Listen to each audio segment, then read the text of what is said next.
영혼까지 끌어모은 8월 4일 서울 권역 등 수도권 주택공급 확대 방안. 과연 이번 대책은 시장의 신뢰를 얻을 수 있을까요? 지금 시작합니다.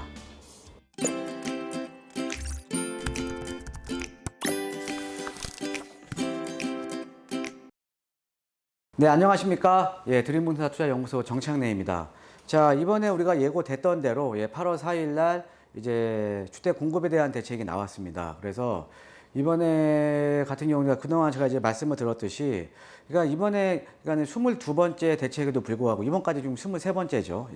22번째 대책에도 불구하고 시장의 신뢰를 얻지 못한 게 가장 큰 요인이었는데, 과연 이번에 나온 이 주택 공급 확대 방안을 보면 과연 이번에는 시장의 신뢰를 얻을 수 있을 것인가, 그리고 과연 실효성이 있을 것인가를 한번 또 우리가 또 보고 가야겠죠. 보고 가야 될 것 같습니다. 그래서 오늘은 8월 4일 수도권 지역의 주택 공급 확대 방안에 대한 내용을 한번 말씀을 좀 드리겠습니다. 자, 먼저 이제 가장 큰 줄기만 한번 보죠. 줄기만 한번 보면, 자, 규모 중앙부처와 지자체 협업으로, 근데 8월 4일 날 나오고 나서 지자체랑 협업이 안 된 것 같죠? 일방통행으로 된 것 같은데 이렇게 나왔습니다. 중앙부처와 지자체 협업. 이건 아닌 것 같아요. 그죠?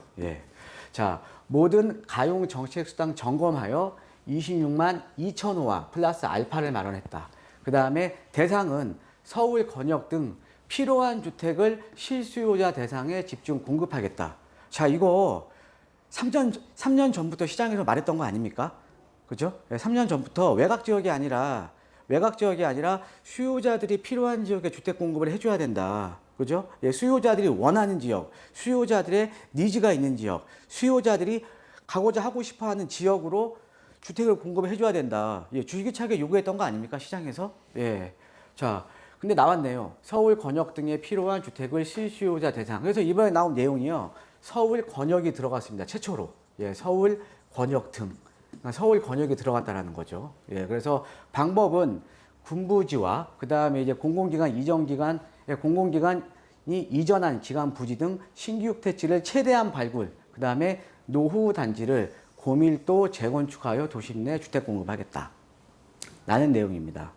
자, 그래서 지금 내용을 보면 기존에 우리가 5월 6일 날 그 수도권 주택 공급 기반 강화라는 대책이 발표가 됐죠. 거기서 7만 호 정도가 발표가 됐고, 이번에 근본 서울 권역에 13만 2천 가구, 여기에 플러스 알파에서 여기에 그 당초 계획던, 당초 원래 그 3기 신도시 물량들 있죠. 3기 신도시 물량의 사전 청약 물량들, 이거를 최대한 확대시켜서 요거 다 합쳐서 26만 가구 정도 공급을 하겠다라는 내용입니다. 그래서 아마 요 내용을 여러분들이 많이 아실 거예요.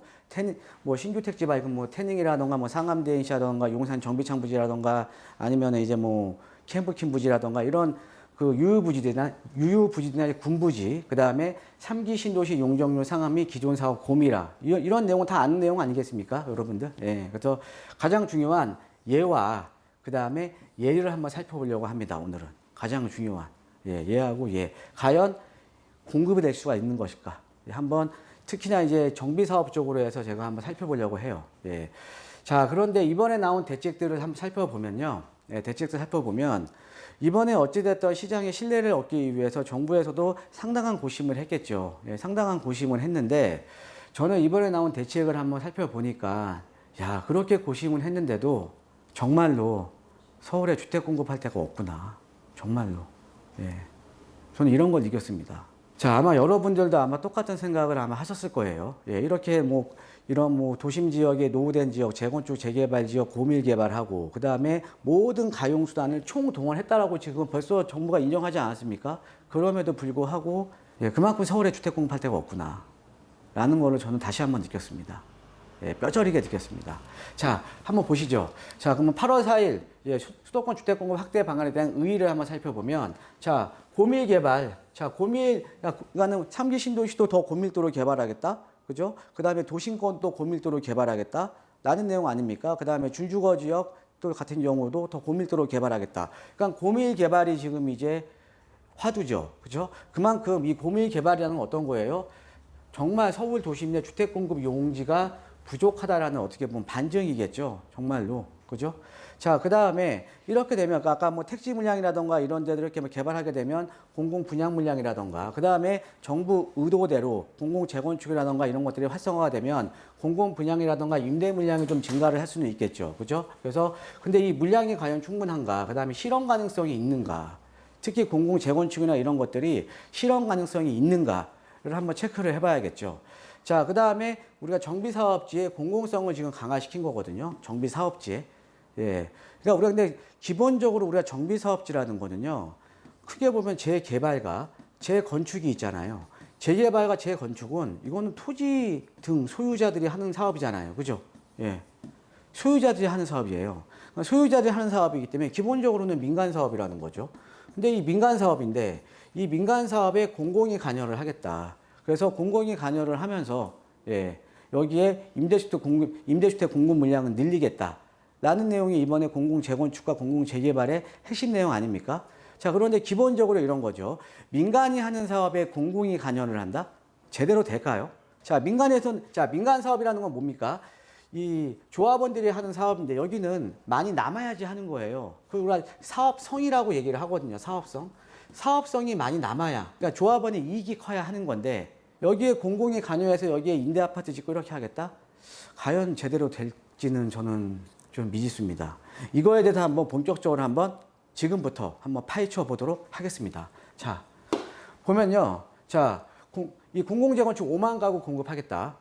이 재건축과 재개발은 좀 나눠서 해볼게요. 자, 고밀도 개발해서 임대아파트를 공급하겠다. 어떻게 하냐. 자, 이런 거죠. 원래 기존에 500세대 지을 수 있는 지역에 용도 지역을 상향해 주거나 용적률을 상향해 줘서 전체적으로 1000세대를 지을 수 있게끔 만들어 준다는 겁니다. 그러면 500세대가 늘어나죠. 그럼 늘어나는 세대에 250세대는 기부 체납해야 됩니다. 임대 아파트로.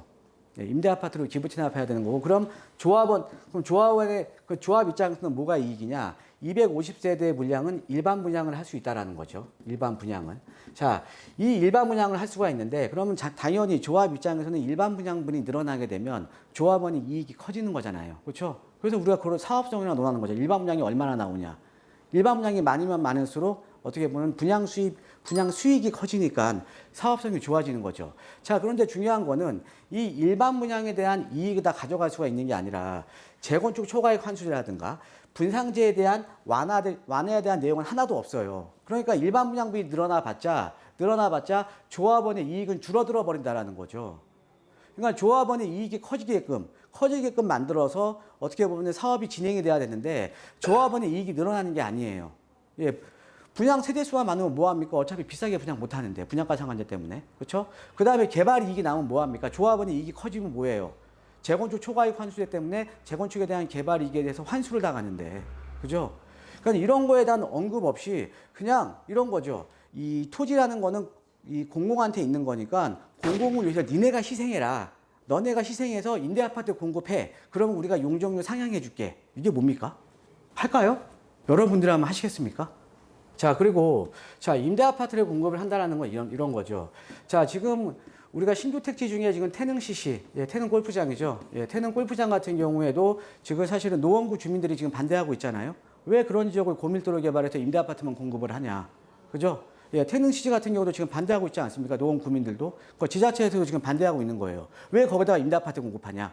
그것도 고밀도로. 가뜩이나 출퇴근 시간 때 동부간선도로 막히는데. 그죠? 강남이라던가 이런 재건축 아파트들이 몰려있는 강남에 임대 아파트를 공급을 한다 그러면 과연 강남 구민들은 아니면 비교적 선호도가 높은 지역에 있는 입지에 있는 지역들의 재건축 아파트들 주민들은 조합원들은 과연 임대 아파트 공급에 찬성을 할까요? 찬성 안 하겠죠. 자, 그 다음에 또 하나의 문제가 뭐냐면요. 자, 고밀도 개발이라고 얘기는 했는데 저는 다르게 얘기합니다. 과밀 개발이라고. 과밀 개발이죠. 자, 기존의 인프라는 똑같아요. 기존에 우리가 도로라든가 이런 인프라는 똑같은데 여기다가 고밀도로 개발을 해버리는 거죠. 그러면 아파트들이 빽빽하게 올라가는 거잖아요. 자, 우리가 주거에 대한 쾌적성도 상당히 중요한데 여러분, 우리가 주거 쾌적성에는 여러 가지의 쾌적성이 있습니다. 뭐 주변에 공원이 있으면 공원에 대한 쾌적성, 아니면 한강변이 아니면 한강 조망에 대한 쾌적성, 그리고 가장 또 중요한 게 뭐냐면 단지 내의 쾌적성도 상당히 중요한 거예요. 자, 근데 고밀도로 개발을 하게 되면 용적률 상향해주고 충수 완화해주면서 고밀도로 개발을 해주면 아파트들이 빽빽하게 올라가겠죠. 자, 단지 내 주거 쾌적성이 상당히 떨어지겠죠. 그죠? 자, 우리가 건폐율이라는 개념이 있어요. 이 건폐율이 작으면 작을수록 단지 내 공개 용지가 많아지겠죠. 단지 내에. 그렇죠? 단지 내 공개 용지가 많아진다는 것은 그만큼 주거에 대한 쾌적성이 높다라는 겁니다. 단지 자체가 가지고 있는. 그죠? 예. 자, 그런데 이거를 고밀 개발하게 되면 단지 내 주거 쾌적성이 상당히 악화가 된다라는 거죠. 그 다음에 기존 인프라는 그대로예요. 살기 힘들겠죠. 이런 것들이 그러니까 고밀 개발이 되고 나서 시간이 지나면 이런 것들이 이제 슬럼화가 되는 겁니다. 이런 것들이 슬럼화가 되는 거예요. 근데 이거를 찬성하겠습니까? 그죠? 자, 그래서, 자, 저는 이렇게 봅니다. 자, 이렇게 공공재건축 5만 가구 공급을 하면 앞으로 초양극화 시대가 돌아가 할 거다. 자, 강남 쪽 같은 경우는요, 이렇게 안 가요. 그냥 1대1 재건축으로 가버리죠. 1대1 재건축. 1대1 재건축 가면 1대1 재건축 가면은 일반 분양 세대 없죠? 예, 개발 이익이 없잖아요. 예, 개발 이익이 없으니까는 재건축 초과이익 함수에 피해가죠. 분양할 거 없으니까는 분양 피해가죠. 예, 분양할 거 없으니까는 분양가 상한제 피해가는 거 아닙니까? 그죠? 그 다음에 입지가 좋은 지역들은 차라리 1대1 재건축으로 가겠죠. 조합은 추가 분담금이 많아지더라도. 더 고급화 시키지 않겠습니까? 그렇죠? 더 고급화 시키면서 주거에 대한 쾌적성도 확보를 하고 저밀도 개발로 가겠죠. 이게 난 거죠. 자, 그래서 초양극화 시대가 돌아갈 가능성이 상당히 높다. 자, 그 다음에 기존에 지금 재건축이라던가 재개발이 됐던 현장들, 아니면 뉴타운이 개발이 됐던 현장들, 이런 현장들은 지금 이렇게 앞으로 고밀도로 개발이 되게 되면 기존에 개발됐던 현장들, 지금 진행하고 있던 현장들은요, 용적률이 상당히 낮은 거예요. 이거에 비해서. 그러니까 주거 쾌적성이 지금 담보가 되는 거죠. 그죠? 그러면 이에 대한 희소 가치가 상당히 커지는 거 아닙니까? 기존의 재건축이라던가 뉴타운이라던가 재개발된 지역들은 희소 가치가 상당히 많이 커지겠죠. 희소 가치가.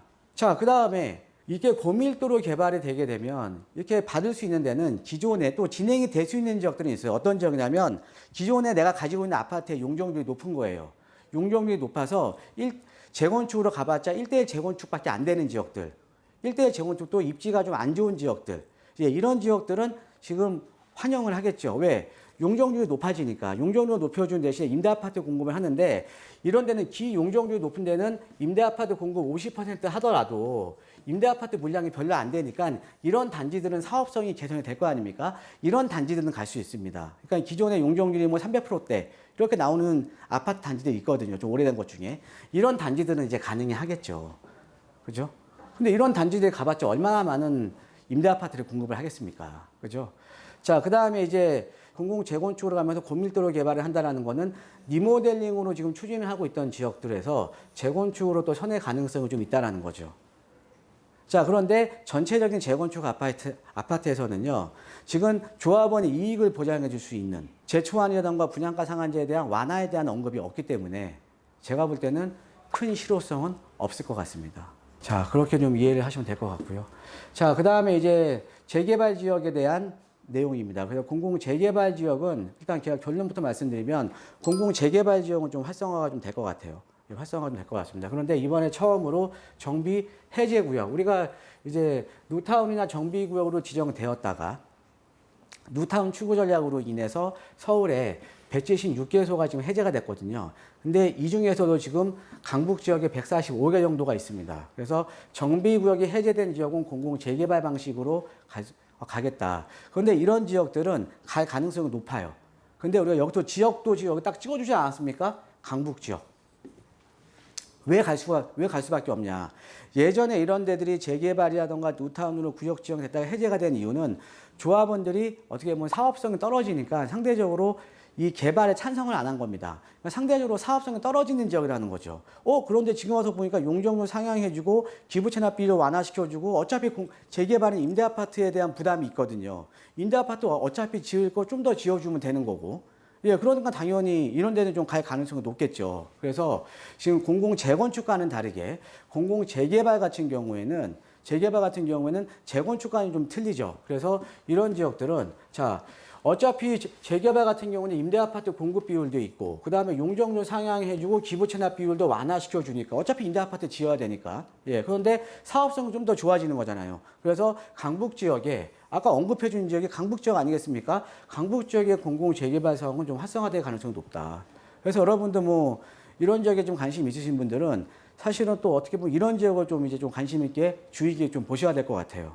자, 그래서 이번에 나온 그 내용 중에, 그러니까 서울 권역 등 수도권 주택 공급 확대 방안 중에 뭐 신규 택지라던가 여러 가지 내용들이 있는데, 오늘은 제가 이 공공 재건축과 재개발을 좀 말씀을 드렸습니다. 근데 재건축 같은 경우는 사실은 제가 보는 견지에서는 별 실효성이 좀 많이 떨어질 것 같고요. 공공 재개발은 좀 상대적으로 좀 활성화가 많이 될 가능성이 좀 상당히 좀 높다라고 좀 이해를 하시면 될 것 같습니다. 자, 그래서 이번 시간에는요, 8월 4일 서울 권역 등 수도권 주택 공급 확대 방안에 대한 내용 말씀드렸습니다. 감사합니다.